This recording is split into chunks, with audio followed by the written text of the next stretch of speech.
tourist is in big trouble after he was caught carving his name along with his girlfriend's name into the Colosseum.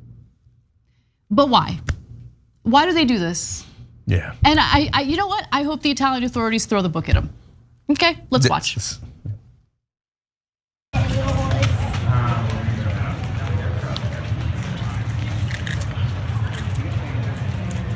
Serious, man?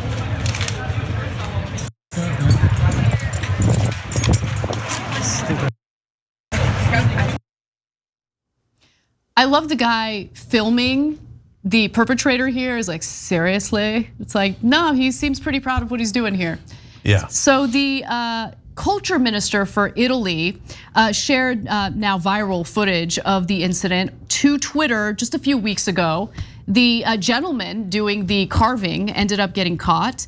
And let me just give you a statement from Italy's culture minister. He says, quote, "I consider it very serious, unworthy, and a sign of great incivility that a tourist defaces one of the most famous places in the world, the Colosseum, to engrave the name of his fiancée."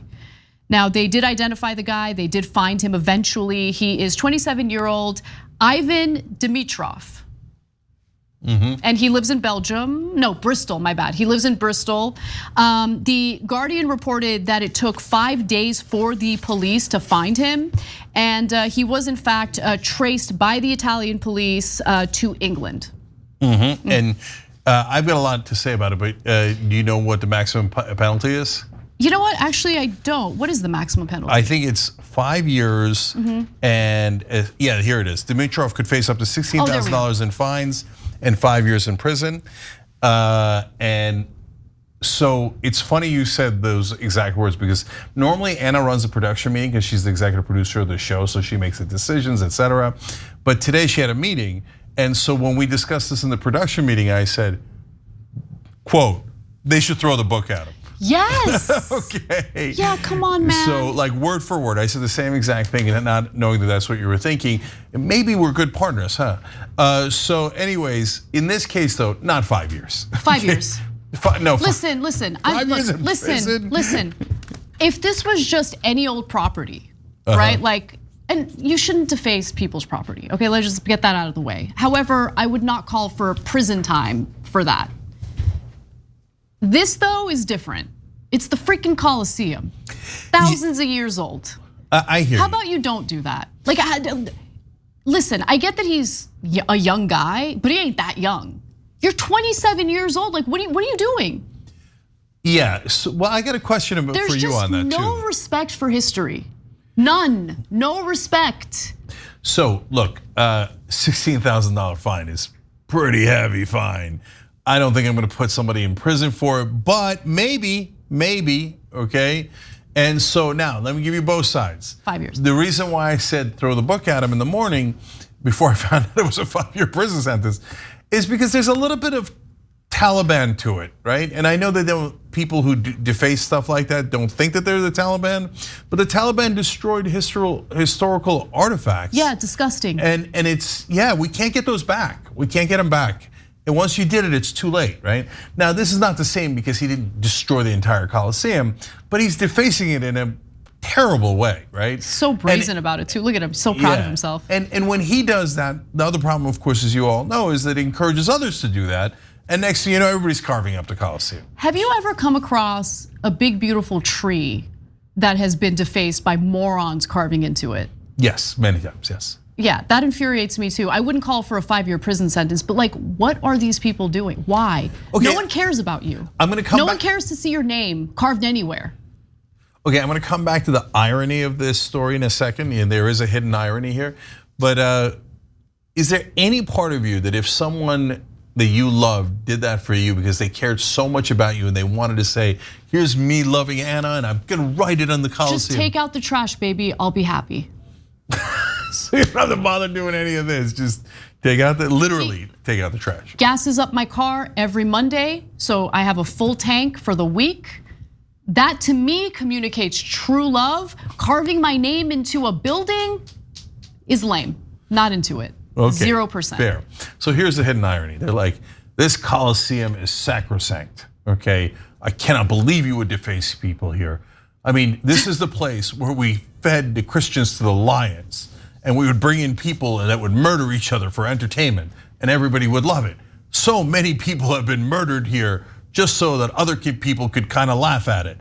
How dare you violate the sanctity of this place? But it's not about that. It's about history. It's about protecting ruins. Can you imagine, like, how angry would you be if, because there are ruins in Turkey, right? How angry would you be if, I don't know, an invasion happened and they destroyed those ruins? I mean, they're already ruined, but like really ruined the ruins, you know?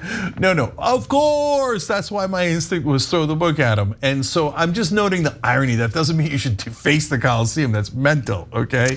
And Turkey's, I mean, you use a curious example because Turkey's cray-cray, man. So in other countries, they protect their ruins like crazy, right? Turkey's like, yeah, there's this Temple of Artemis. Just walk in, do anything you like. People walk. You're supposed to walk on the ruins. Sometimes the ruins are in the water and people walk in the city in the water. That's amazing. Okay, and so Turkey has more ruins probably than any country. I don't know that as a fact, but it's dozens and dozens of ancient Roman and Greek cities, because that used to be the Holy Roman Empire, it used to be the Greek Empire, et cetera, et cetera. But in Turkey though, be careful. They're actually gonna throw the book at you. You take, like, so you can walk all over them. They're not really guarding them too much, but you try to take something home from one of those artifacts, and you're going to a Turkish prison, and they're not playing. Which book would they throw at them? Would it be Justice is Coming? Would it be a book written by a Turkish American? It could be. Could you imagine? They're like, the punishment for trying to take a Turkish artifact is you get beaten by Cenk's book. Like, Justice is Coming. In fact, Justice is right there. You too can do that at tyt.com/justice if you pre-order. Don't actually beat anyone with my book, just to be clear. Okay, but we got to give you Ivan's apology. Okay, so Ivan says, through these lines, I would like to address my heartfelt and honest apologies to the Italians and to the whole world for the damage caused to an asset which, in fact, is the heritage of all humanity.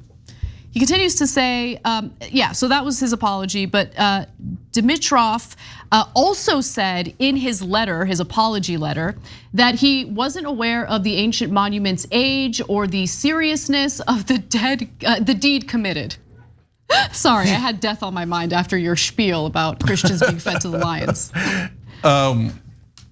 So the clown goes over there to check out one of the great ruins in world history by a lot, right?